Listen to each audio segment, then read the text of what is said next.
Good evening and welcome to Rupees and Sense, brought to you with the compliments of People's Leasing and Finance PLC. The Lady Ridgeway Hospital for Children is a tertiary care children's hospital in Colombo with a bed strength of over 950. According to the information available, it is now considered to be the largest children's hospital in the world. The LRH, or the Lady Ridgeway Hospital, is the National Referral Center for pediatric, medical and surgical care for children under 12 years. My very special guest this evening is Dr. Ratnasiri A. Hewage, the director of LRH, and we are very happy to welcome him for Rupees and Sense. Tell me, why was this hospital named Lady Ridgeway Hospital? This hospital has a long history. The hospital was established in 1896 by Lady Havelock, then the governor's wife, the first lady of the country. But unfortunately, she could not stay till it was opened. Therefore, the Lady Ridgeway, and that was the wife of the next governor, Ridgeway. Then she opened the hospital and named in her name. In her name, right. So really it's the brainchild of the previous person that you were referring to. Actually, this is a brainchild of one Mr. Some philanthropist. Okay. Right. Now, LRH is a fully fledged pediatric or children's hospital in Sri Lanka. Apart from the Lady Ridgeway Hospital, are there any other similar pediatric or children's hospitals? Yeah, we have Sidma Bandanayaka Hospital, but it's in the numbers of beds, it's much smaller, having only 300. Where is this hospital? It's in Peradeniya. Peradeniya. So when was that started? Very recently. Recently, yeah. But you have a lesser number of beds also. Yeah, about 400, 500? No, it's 300 plus. 300 plus, right.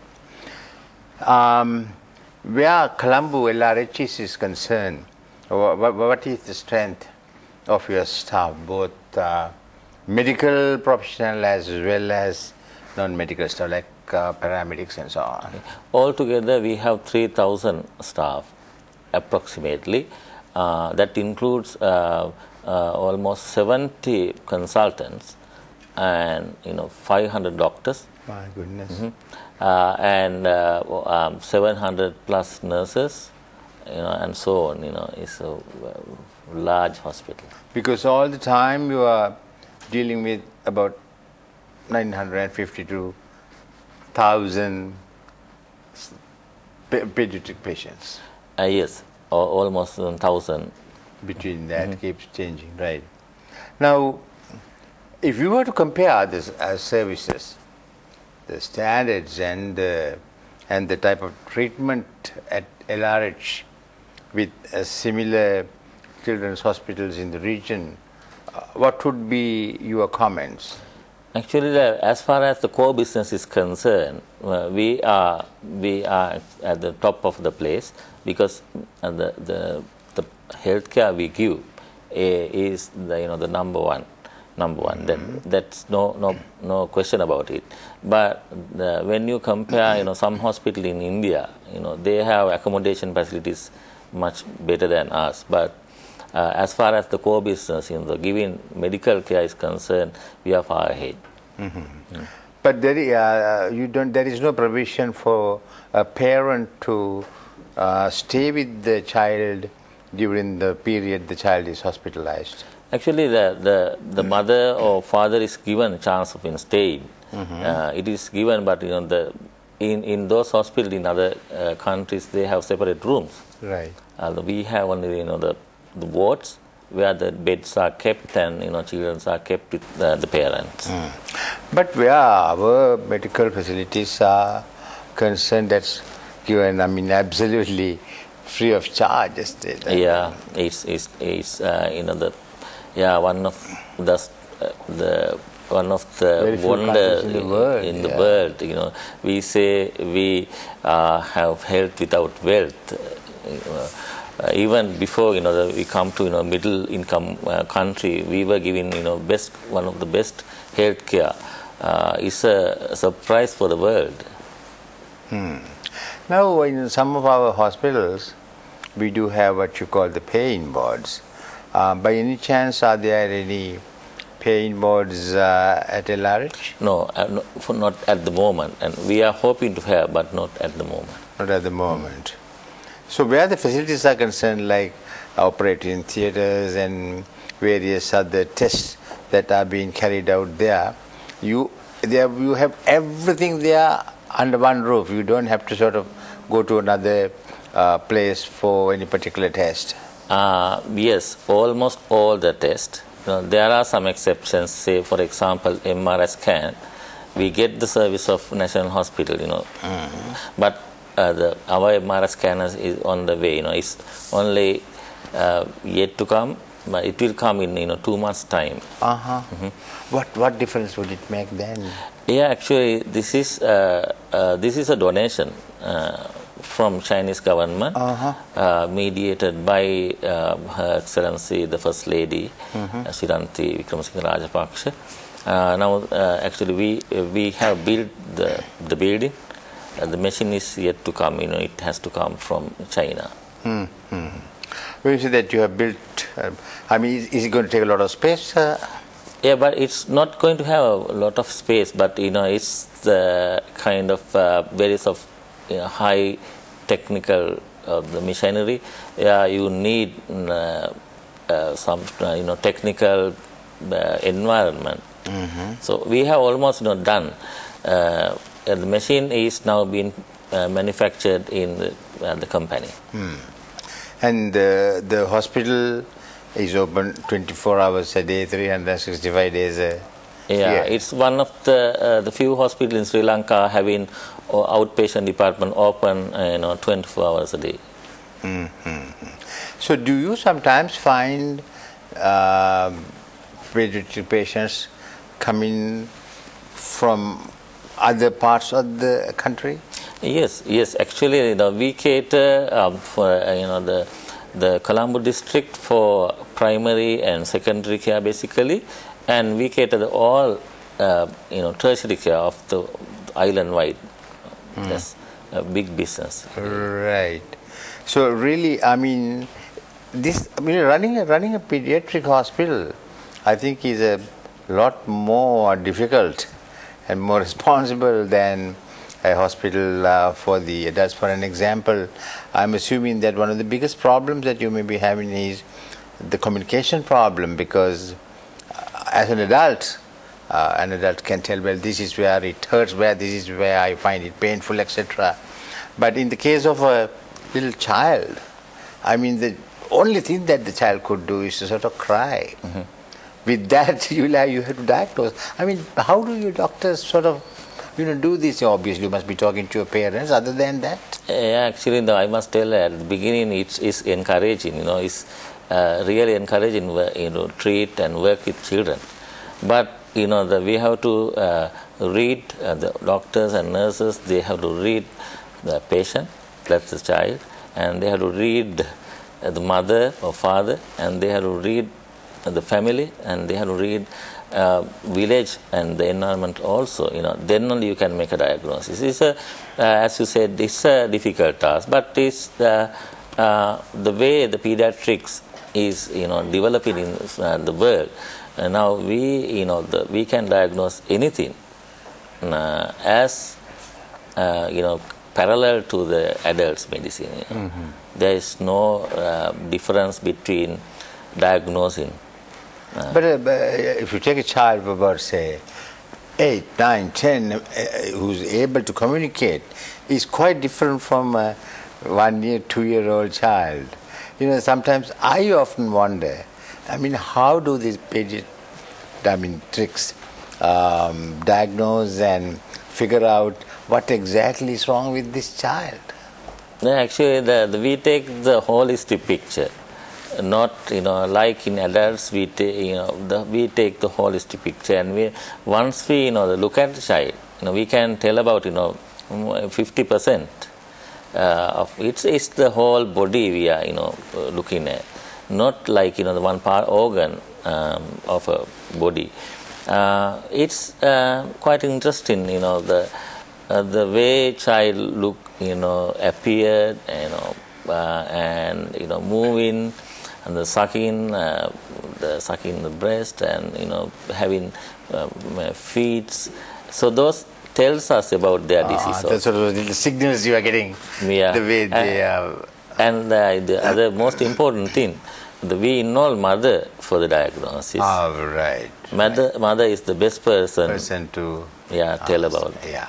Okay, it's very interesting. But we're going to take a short break now. We'll be right back soon after this break, so please stay tuned. Sri Lanka's #1 leasing company is now the nation's largest and highest rated finance company with 2 international ratings.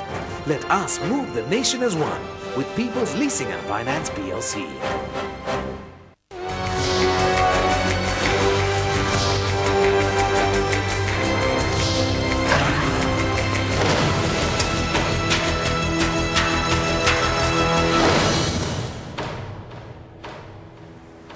Welcome back. You're watching Rupees and Sense, brought to you with the compliments of People's Leasing and Finance PLC. And I've been talking to Dr. Ratnasiri A.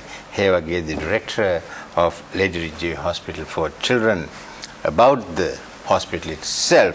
Now, before we went for a break, we talked about the problems that you encounter in regard to communication with the little children.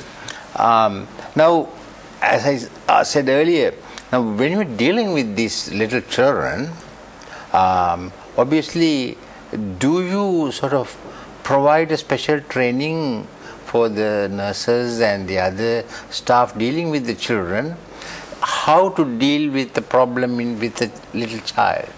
Actually, now at the moment we don't have a separate training for pediatrics nursing, but we have planned separate training, like in the West, the one organization in US are helping us to train, first to start with the cardiac nursing personnel, and then we're going to expand it.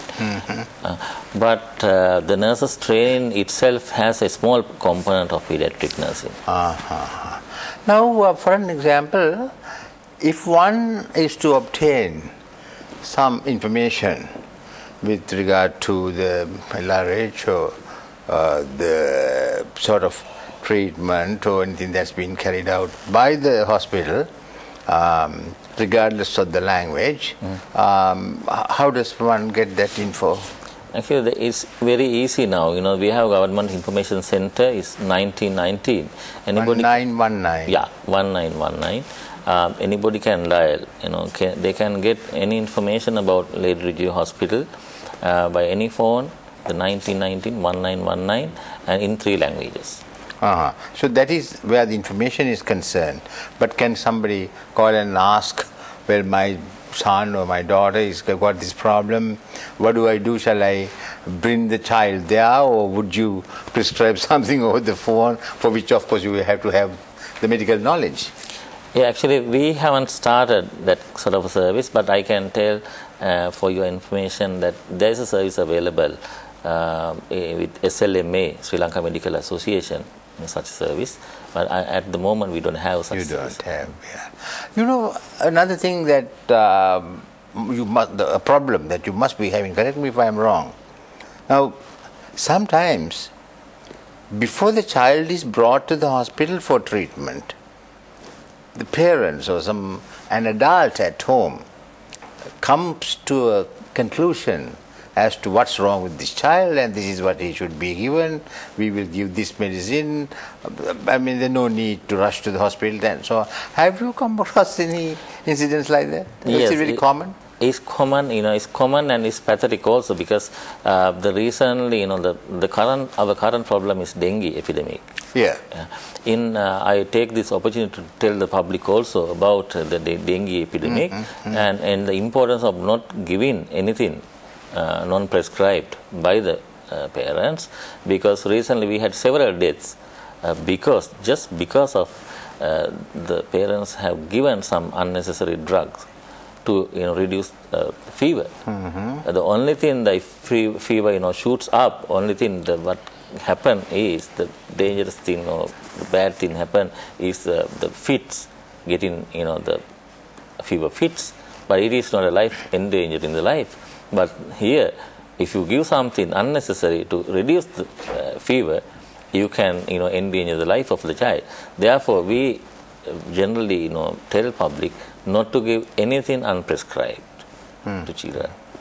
Now, if a child falls sick all of a sudden, and if there is a medical doctor within a certain short radius, do you suggest that you first take that child to him or her and see what the problem is and then come to the hospital, or overlook that and go straight to the hospital? Actually, when the Lady Ritchie Hospital is concerned, we have pediatricians now all around the country. Pediatricians are everywhere now. So therefore, it is advisable to go to them first. And if they say you go to Lady Ritchie and we don't have this treatment, better to go there, because otherwise, you might be going far away to get treatment which is available close by. Now, how much approximately the government spend on children's health facilities? As far as the Lady Ritchie is concerned, on children's, this is much more. Yeah. When my hospital is concerned, almost 2 billion. 2 billion? 2 billion rupees. You spend every year? Every year. On that includes salaries, maintenance, the cost of medicine. Yeah, one example is, my electricity bill last year was 88 million. My goodness. Yeah. For the whole hospital. On the whole hospital. Because, there are practically, the wards have to be air conditioned, and the medicine, they have to be kept under. Yeah. That's right. So those problems are there, no? Government spending so much of money. Now, when you're spending money like that, and we do know that we're getting all these facilities absolutely free of charge. But I personally wonder whether you have thought of sort of not to charge, but at least to sort of let the public know, okay, we have treated your son or a daughter during this period, we have spent this kind of money. Not to get the money back, but at least give some idea as to what the government is doing for the children. Actually, this is the main area the government is looking at right now, because to get the efficiency and effectiveness of the money you spend for the people. I am very proud to say that Lady Ritchie has a system of issuing expenditure sheet to whenever the patient needs that, we generally issue that in cardiology unit. Sort of a statement you're talking about. Yeah, right? Sort of a statement, and where the expenditure is shown in the that sheet, then just for the information of the people, not to charge or not. And it is for us to it's the government, the people have a right also to know how the money is spent by the government organizations. Yeah, that's one way that at least you can get them to appreciate what the government is doing. Not only that they spend everything for the child, but how much of that money has been spent on my own child. Because if you went to a private hospital with that child, the amount that appears on the statement could well be much higher than what is appearing on the statement. One thing, I want to tell some mothers and parents, they are worried and they say nothing is given. A child was 2 days in the hospital, nothing is given. But when you look at this expenditure sheet, you can see how much we spent for that 2 days. Although we haven't given any medicine. So people think only the medicine is the valuable, but the care is valuable. We spend money in rupees and cents for the betterment of these children. Yeah. Just because we don't give tablets, it should not be overlooked. Right. A lot of people do talk about the cleanliness of your hospital, how well kept the hospital is.